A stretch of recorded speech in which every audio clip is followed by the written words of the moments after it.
the Honourable Trevor Mallard. Thank you, Mr. Chairman. I've got lots of dog-eared corners of this particular bill now, but there's a particular issue that I would like to start with, and that is going to page 69, about 10 lines from the bottom under B, where it says by the Minister or the responsible Minister. And the question I've got is whether the words the Minister or are in fact superfluous. Do we need to have the Minister or the responsible Minister? Because if one goes back to page 63, 5, responsible Minister means in relation to the Office of the Clerk, etc., the Speaker, any other department, the Minister for time to time being responsible. Section 4, the Minister responsible for financial performance. Section 4A, Minister or other shareholding Minister. So the question I've got is, who could the Minister be that is not the responsible Minister, except if one goes further into the bill to page 127, where you might have a Minister other than the responsible Minister who is responsible for a big report, and this part of the reporting requirements are part of a bigger report, and therefore the Minister is not the responsible Minister, is in fact the Minister responsible for the report, which this particular segment is part of. But, Mr. Speaker, I think at least officials know relatively well that ministers act for other ministers. That's part of the parliamentary process. And ministers can act for other ministers and can act for responsible ministers in fulfilling both their parliamentary and their statutory functions. So the question I have, and it's, it might be a bit pedantic, and there might be a very simple answer for it that's passing me by, but I've got a question is, going back to that original point, who might be the minister who is not the responsible minister who is being referred to in that particular clause? Because I can't think of a circumstance, and I've been going back and forth. I've been worrying at it now for about 20 minutes, and I cannot work out who. I don't want to call it a non-responsible minister, because I think having the word the minister indicates that it is in fact the minister who is responsible.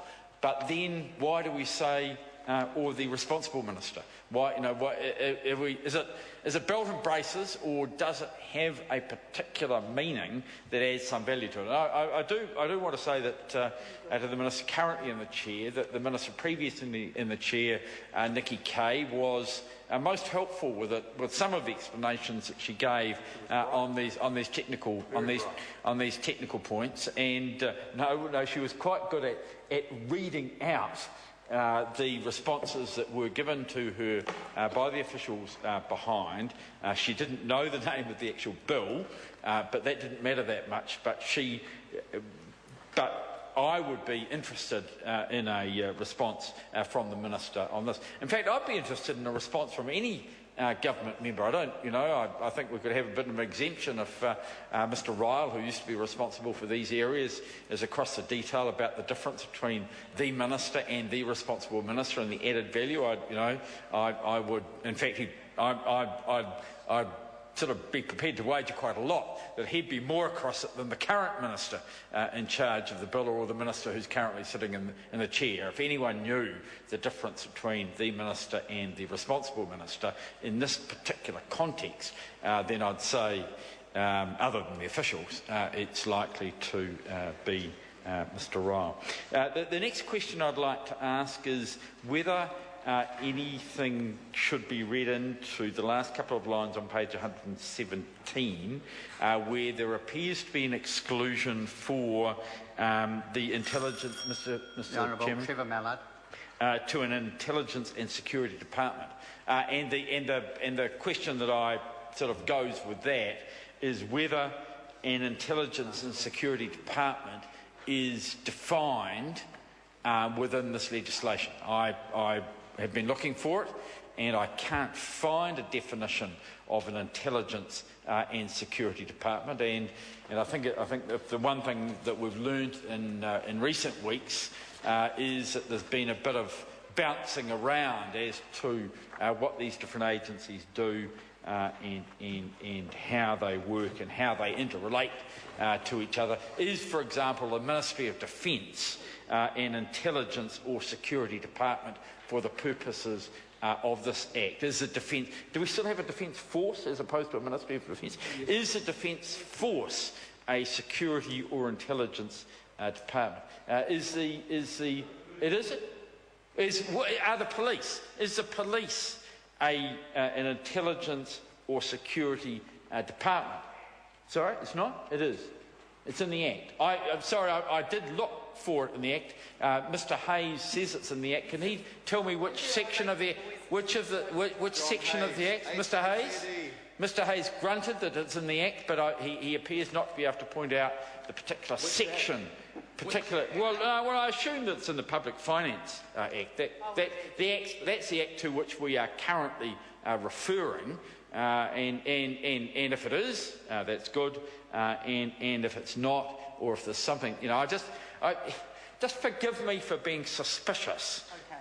But I think there's a number of things which are currently used to be above the radar and used to be, pretty clearly legal or illegal, and now they are being blurred. And what appears to be the case here is expenditure, which should previously have been transparent, is in fact becoming less transparent under the Act. The next question I'd like to ask goes to page 80 and the replacement of section 65K under the Act, and that's a very old one.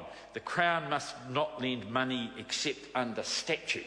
And Mr. Speaker, I want to say, as Minister of Education, one of the things that used to drive me spare was schools that got into trouble for either borrowing or lending when they didn't have authority to do it. It happened all over the place. They were borrowing and lending money. And one of the questions I've got, in fact, is whether schools have actually had the legal authority to lend money from their Board of Trustees operational funds to teachers who have not been paid by Novapay. Yeah. And I'm just going to venture a guess, unless there's been a change in the legislation, Mr. Speaker, unless there's been a change, I think in the time I was Minister of Education, they would not have been permitted to lend money in that way. And so what I would like to ask is which acts are being referred to in 65K? Is there any intention of doing a list or a cross-reference? Because, it's all very well to say, unless expressly authorised by any act, the Crown shall not lend money to a person or an organisation. Well, actually, if some lending occurs, it's pretty hard on a random basis to work out the authority for that lending if in fact there's not the sort of decent listing and cross-referencing which is normally the case. Mr. Speaker, something that I do very much support is 70AAG, which is the Auditor General directing ministers to report to the House of Representatives in cases involving unlawful expenses, etc.